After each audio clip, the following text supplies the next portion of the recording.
I think over the next couple of days, you're going to hear a lot of people talking about this little game called Last Epoch, and there's a reason why. I think it's offering you one of the truly unique experiences in the RPG space right now, not by fully reinventing the wheel, but basically shaving off every single pain point that you might experience elsewhere with a whole bunch of upward mobility as far as what this game could offer you.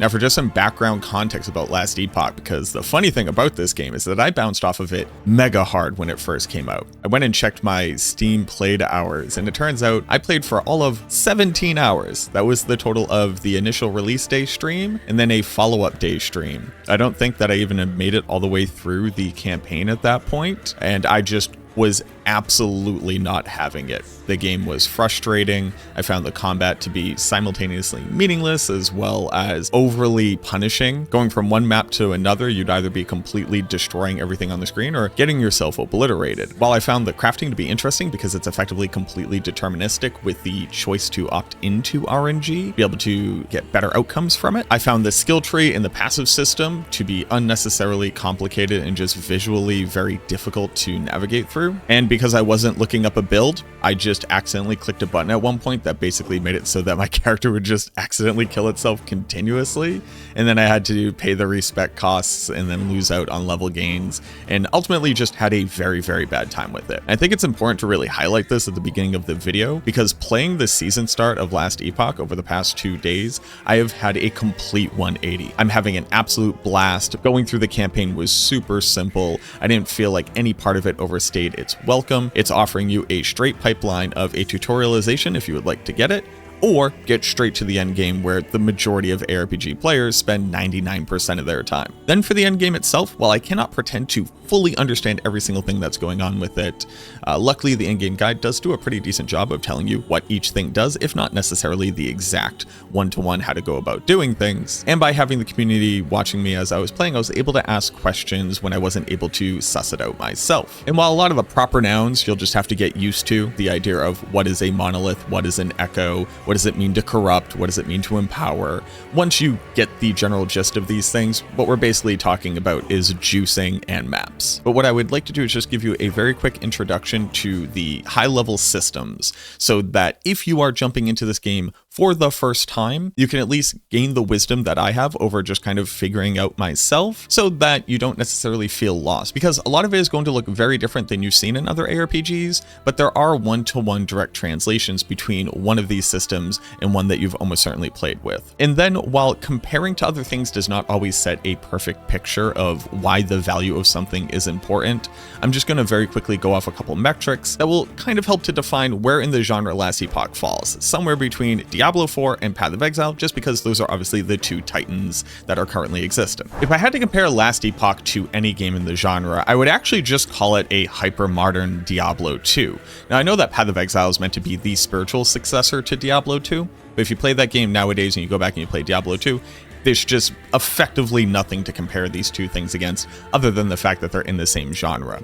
I think that Last Epoch basically asks the question, what if Diablo 3 was much more similar to Diablo 2 than the actual installment that we got, but we also had more modern considerations of crafting and an endgame loop, and that's what you get with Last Epoch. The character stats in Last Epoch try to do a better job of communicating everything that you have, and while it's definitely a bit overwhelming, I think that you will very quickly find that having all this information at your beck and call is very valuable. It will go on to describe all the different stats you have, including the stats that relate very specifically to your minions as opposed to ones to you, and then any other generic stats that you have as well. Again, very slightly overwhelming, but I'd rather it be there as opposed to not. Now, it has simplified down the progression of your character to a meaningful degree. You are not going in and putting in individual stats to be able to wear different pieces of gear. They have completely ignored all of that. You get gear, you put it on, and where your character actually progresses is both in your actual skills themselves, very similar to Diablo 2, as well as your passive tree, which is much more similar to something like Path of Exile. Gear in Last Epoch goes from very simple to very complicated and then effectively 1 in a million style items very, very quickly. You're not going to be gated off from not being able to find interesting, unique items or set items that can kind of define your build even from an early standpoint. I think at one point during the campaign, I was only like level 20 or 30, and I was wearing something like 5 or 6 different unique items just because they had typically kind of valuable stats.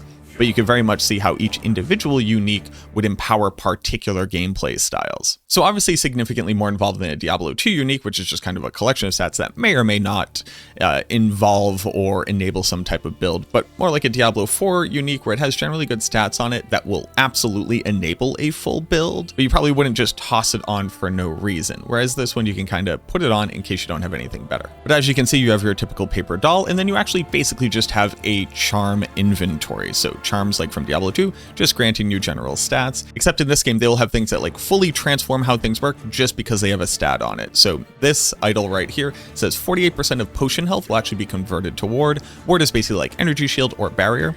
So if I drink potions, basically rather than healing, I'll gain a bunch of temporary life points, and then I can modify how quickly I gain or lose this so that it doesn't run out so quickly. It's very, very interesting considering this idol, along with this random belt that I have that just gives me 16 potion slots, is how I've just fully funded my survivability throughout the campaign, because when in doubt, I could just drink a mega ton of potions and have a bunch of temporary hit points. And then it wouldn't be a Last Epoch video if we weren't going to talk about the skills and how skills work. And I want to try to simplify this for you because unironically, the skills are the thing that made me the least interested in Last Epoch to start. Though getting more experience with it and understanding better ways of navigating it have given me more avenues by which to be comfortable in this system. But let's just go ahead and break down very quickly. Your skills are going to unlock based off of your class, and then your masteries. Your masteries are kind of like a less hard-locked version of ascendancies from Path of Exile 2. So the skills that you unlock are going to be your basic skills. So I am an acolyte, so I have these ones to start. Since I built into the acolyte tree, I've unlocked the additional ones over here. And then because I'm also specializing or building mastery into being a necromancer, I unlock these necromancer skills. You can have 5 skills on your skill bar at any given time. There's no way to get more of them, but each skill can then be specialized even further. So this is my summon skeleton skill. It allows me to summon skeletons. Makes sense. They're automatic little minions that run around. You can direct them, and they are either warriors or archers to start off with. But then you can unlock the specialization for it. The way that you have to navigate through the skill system, you start off here, you can build out to anywhere that has an initial connection, and then you need to put points into each one of these skills, and then you hit requirements. So to be able to go from this node to this node would mean that I would have to have 2 points in here. Now, if I put the 2 points in, I can build out to here, or I can build out to here. It's not like it eats up these points, but you just follow the track. Well, Ice Arrow builds from Fire Arrow. Fire Arrow says that my skeleton archers fire a fire arrow. Well, now I know if I pick this, instead of a fire arrow, they'll be doing an ice arrow. So that means that I probably want archers. And since nothing else engages with cold damage in a meaningful way, I need to find some way to get more archers. This node out here, again at the end of a track, says Mightier Than the Sword. Skeleton warriors are removed from the pool, meaning that instead of summoning my 3 random skeletons altogether, I would just have 3 archers. Okay, great. So now I know that I can build into archers. They can do ice damage, and I can build into that in a meaningful way. So I get to choose anything that either makes them do more damage, makes them just be able to summon more of them, or further increases how valuable my archers are. And that's how I would recommend looking at the skill tree. Because starting out here, Sweeping Strikes. Skeletons have increased area of attack for their melee skills, and your skeletons deal more damage. That's probably going to be generally good for any build looking to use skeletons, but it doesn't help me to understand how I can empower an archer or how this might be useful. But instead, starting from the terminus of something and building back, it can help me to inform the decisions I would make. And because the skill system is inherently tied to your masteries, let's go over that very quickly. Every time that you level, as well as a bunch of side quests able to give you more points, you will get a mastery point. Building mastery points is very similar to the skill tree, where I know that I will have to start from somewhere here on this node, and then I have to get a certain number of points spent to be able to build into the next nodes. And if they're connected, they're a requirement. So here, once you get a certain number of points, you'll be able to build into any one of these 3 nodes. And I see that this right here has a requirement from here, this little pip, and this little pip. So I know that if this was important to me, or maybe the terminal one was, you and your minions deal increased physical damage and have increased bleed duration. Since I see this one here and I go, oh, bleed, I want to do bleed. Bleed is very interesting. Let's see if anything else deals with bleed. Nope, nothing else directly deals with bleed. But when I go and look at it, okay, great. Building backwards, I would have to build through here, so I know what requirements I have to hit. But it's really in your secondary mastery, or like your more specialized mastery here, we start to build into the things that might be more interesting to you. Necromancer obviously is going to give more ways for your minions to be able to do more damage. The Warlock here, if you get an idea, will be able to add on more types of like elemental damage and ailments. And then the Lich is actually just very cool because you quite literally turn into a Grim Reaping Lich. It was the thing that I tried out initially, but I clicked a button that was really bad. But again, each one of these masteries will unlock additional skills for you that might help to inform what you're looking for. But there's no restriction. I could put my next point into Warlock right here. Like, let's say I really wanted this skill Chaos Bolts. My next 5 levels, I would put into Warlock. I would unlock it here. I would probably pick something that synergized with my build from this area. And then if I wanted to build into Lich, be able to pick up Drain Life or get Death Seal, you can mix and match all of these things. There's nothing really stopping you. And then you have the end game. Getting into the end game, you do have to complete the campaign. Luckily, once you complete the campaign one time, you unlock these keys that allow you to skip parts of the campaign. So just to show an example of that, they will have alternative leveling paths, which basically say if you have the key to be able to run this dungeon, you can do this instead and ignore additional parts of the campaign to be able to get to the end game faster on your next character. But the end game in the nutshell is slowly unlocking the ability to move between these different little islands by beating these small quest line on each one of them to eventually go fight the big old bad boss. There's a pinnacle boss, you get to go fight him. The way that this generally works is that in this area, which is called a monolith, this is the Ending the Storm monolith, you will have echoes. Echoes are maps. So this echo says that there's more enemy modifiers. For me, I'm going to get more rarity and more experience gain, and the types of rewards you'll get from this echo are piles of gold. Now, you might not think piles of gold are important, but they kind of are. Here you would get arena keys. Here you would get affix shards, which are your crafting materials. Here you would get runes, which are part of the crafting system.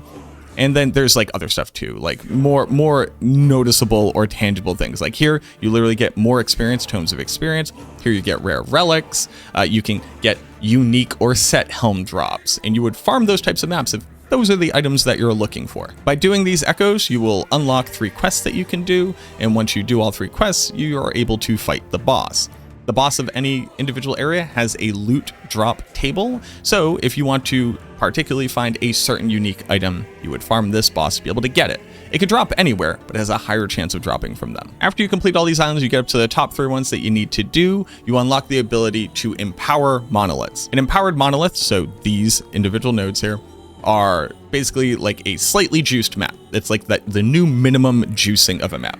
It'll have better rewards and it'll be harder to do. Continuing to farm in that area, you can juice it even further, increasing its corruption. The higher level of the corruption, the harder it is, the more rewards that you get. And as far as I know, corruption is infinite. So your build might be a corruption 1500 farmer. That might be the metric by which you understand the totality of what that build can do. But when we're talking about like the total strength of a build, that starts to get a little bit hard because the crafting in this game, while ultra deterministic, has to contend with the itemization in the game or the random drops in the game that can have like near endless power attributed to them, and it's kind of random. Rare items are just the items that are going to drop in the wild. They're going to have up to 4 stats on them, and you can craft on them further to make them even more powerful. You can also find exalted items. Exalted items are rare items, but they have a purple stat, which rolls higher than what you can typically get on it. Now you can extract this higher stat for additional shards, but the items themselves rolling with it would be the strongest version of them. You have unique items. Unique items come along with baseline stats that are per that unique, but you can also get a unique item that has legendary potential. Legendary potential says that you could take an exalted item and craft those stats onto your unique item. And that's how you get to legendary. Legendary are these red items here. And legendary items are unique items with additional stats crafted onto them. Not only that, mine has something called Weaver's Will. Weaver's Will is a random occurrence where the item can generate with it that says as you kill monsters, it will level up. Weaver's Will add on random affixes onto the piece of gear, up to 4, and then level them up randomly. So mine randomly rolled Necrotic Resistance, so just a random res, and then +1 to a skill level for Infernal Shade. I'm not using that skill, but also gives me increased spell damage. And then as I continue to gain experience while holding this item, it will continue to gain stats that might be more valuable for me. So here's a second different Ambitions of the Erased Acolyte unique item I found with a different amount of Weaver's Will that got different stats on it. So it turns out, I think that the one on the left will ultimately be better for me because it's going to give me more all res, more void res, my minions will gain dodge rating, and then it has a dead stat and lightning damage. But the one on the right hasn't finished using all of its weavers well, so it might turn out they get something really, really juicy on it. There's nothing you can do about that. It's just completely random. You have to find the item randomly too to be able to get it. And that's kind of where itemization will bump up against the crafting system, where the rest of it is completely deterministic. And that's probably the coolest thing about Last Epoch. Here's the forge. You can open the forge at any time. You don't have to go anywhere to be able to do it. You can put any item into the forge. Upon doing that, you'll see the different stats on the item displayed to the left and right of it. These are prefixes, these are suffixes. This says increased minion health, damage is reflected, that's Thorns damage, armor, and then void res. And as you can see, I currently have enough shards to be able to craft on these things. Here are my crafting materials. I have a bunch of runes, and glyphs, which I'm not going to get into the super nitty gritty of, but by salvaging items, so using a rune of shattering or a rune of removal, this one's stronger, this one hits everything but a little bit less, I can steal or basically acquire the affixes from this as shards. I'm just going to go ahead and show you that. Boom, I shatter it. I gained a damage reflection, 3 void resistance, and 1 armor. You'll notice that I didn't get the minion stat. Shattering is random, it doesn't get everything. But if I were to take a second item and put this in here and get rid of this shard, because I don't want to be eating this one at all, I can instead choose to increase the value of these various affixes.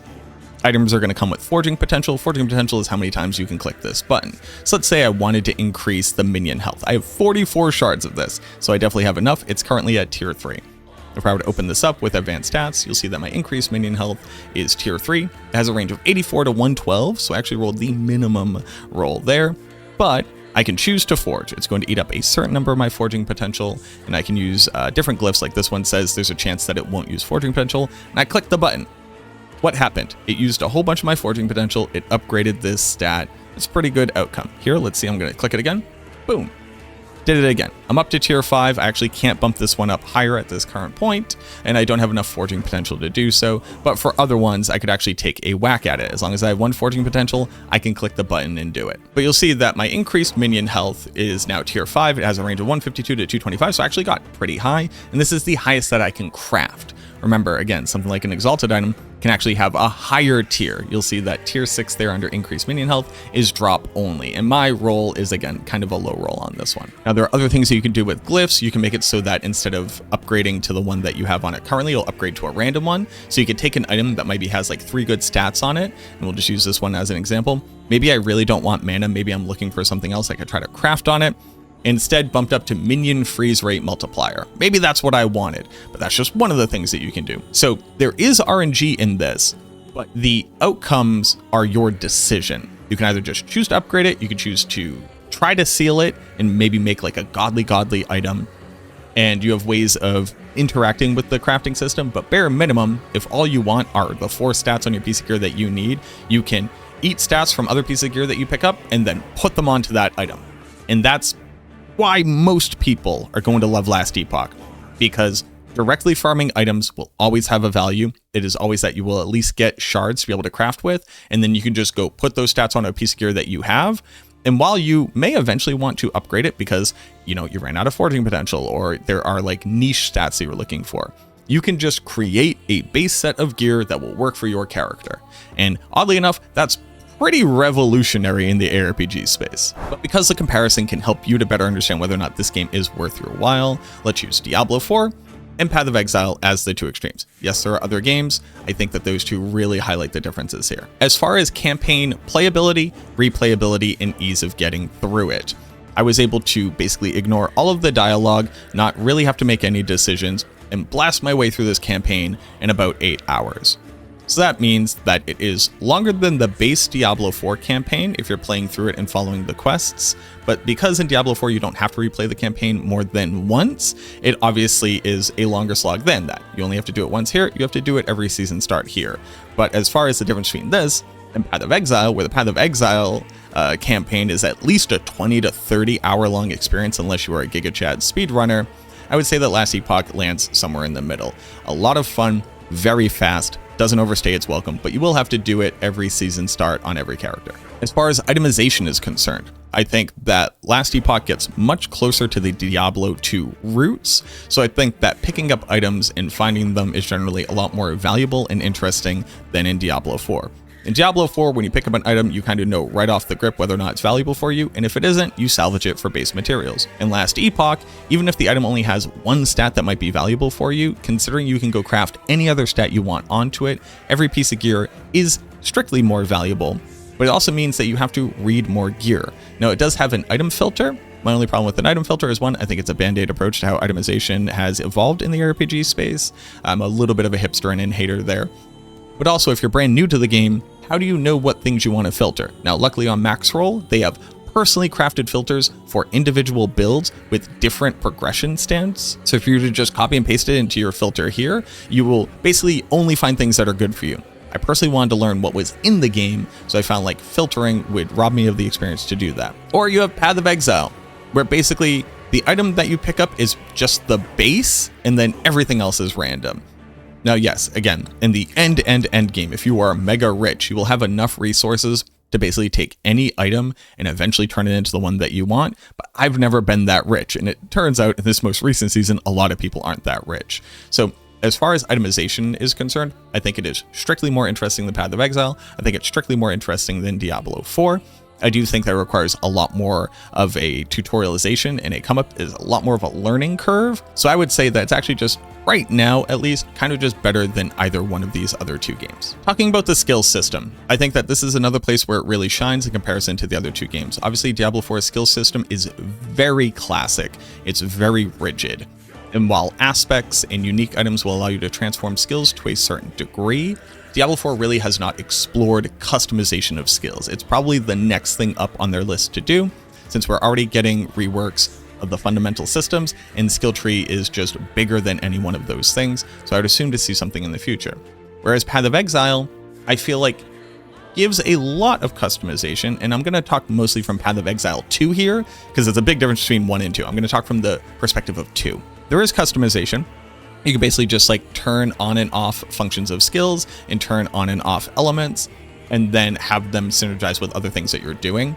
But I do find that ultimately in PoE 2, the skill gem system just says, make the skill do the damage type that you want, and then give it the most damage possible. If it's a thing that you want to use often, it says be able to use it as much as you want and reduce the cooldown as much as often. I don't feel like there's actually altogether that much customization of the skills. Now, obviously, the passive tree is massive. When we're talking about like functionally changing things, I think it deals a lot more in translating damage from one type to another, or translating a defensive type from one type to another. So I think that while the totality of what you can customize over here is bigger, and they're having like much bigger swings in what you can do, and Diablo 4 has effectively no customization at the end of the day.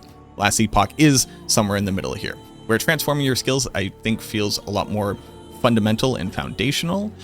The things that you add onto them are very interesting, but a lot of what you're doing is just increasing the stats of the things that you do. And then endgame. I have to, again, preface this by saying I've just gotten into the endgame of Last Epoch. I don't necessarily know the totality of it and how replayable it is, but I've been doing the endgame of Path of Exile 2 now for the last 2 major launches, and obviously I've played a lot of the endgame of Diablo 4. So what does it have? Diablo 4 has no juicing, and that sucks. And I think that ultimately that's another thing they're going to be adding very soon. But what they offer is a streamlined opportunity where you know exactly that doing this next one is this much harder. And if I can do it, that means that I get the reward of it. It is a straight line. It is very casual friendly. It's very beginner friendly. There's not a lot that you have to understand about how to do it. More so, you have to learn how to be good at the game to be able to do it to its maximum. Path of Exile 2, for its endgame, is still being very much fleshed out right now. I feel like a lot of it is incredibly repetitive, and while there is an insane amount that you can do to add difficulty in juice, really what it is do you want to run these same roughly 10 maps over and over and over again for the raw desire of getting loot? Last Epoch is very similar to that. It is much more straightforward than Path of Exile, because you just build into the ones that you want and then do them, as opposed to having to understand like how many towers are within range and how many content types are on the thing and whether or not your build is good for each individual content type, etc., etc. This says if you're looking for loot from a content type, do it. And if you're not, go do a different one. The endgame has juicing at all, which I think is generally very good. So you continue to get a lot more organic bang for your buck or longevity out of a season. for as long as you feel like you're getting better rewarded for doing things on a higher difficulty. I also just think that hands down this game is the best minion experience, bar none. It's not even close. I know I already said all this, I just needed to say it again. It is so wildly better than anything else in the genre that I don't understand how the other ones haven't created this yet, because they just need to. The minions are more interesting, can do more different things, have more different combinations, allow you to use more spell-like abilities just from summoning them, allow you to redirect them with a single keystroke, allow you to target monsters, and all in all just give you so much more both automation of what they're doing so you don't really have to do anything, but also full control over them, that I don't feel like as playing a minion build, I'm actually suffering from the downside, which most do, which is that because it is automated, you don't get to be as powerful, you don't get to make decisions. This just says, what if you had full control over them and all of them does something interesting, no matter how you put them together? Please, other games in this genre, learn from Last Epoch. They figured it out, and I think you need to as well. And that's Last Epoch. Like I said, I've just gone into the endgame. I'm going to continue to push on the endgame, at least until we get updates from Diablo 4, but I'm actually incredibly excited to be returning this game for its next season, or back after the season hype has fallen down from Diablo 4, because I really think they have something very interesting going on here. Now, I'm already starting to see a little bit of the illusion slip away from me in a couple different places, which is not a bad thing. Once you realize the systems of an ARPG, it just comes down to whether or not you're enjoying it and not whether or not you believe it's doing some kind of magic that nobody else is. But I'd love to hear from you as well. If you've never tried Last Epoch before, if you've had some misgivings, or maybe you bounced off of it like I did, have you given it another try? Let me know down in the comments. If you're brand new here, consider subscribing to the channel. Once I have a better idea of what you're actually supposed to do in this game, I think I would be comfortable putting out a guide for the minions that I'm currently playing, but I don't want to be leading people astray. So I'm going to refer to maxroll.gg. But once I feel more comfortable with the game, I'm pretty sure I'm going to be covering it as well. So let me know if you're excited about that. Leave a like on the video, comment down below. I appreciate it. It helps me out so much. Thank you very, very much for watching this video. I truly hope that it helps, and I look forward to seeing you in the next one.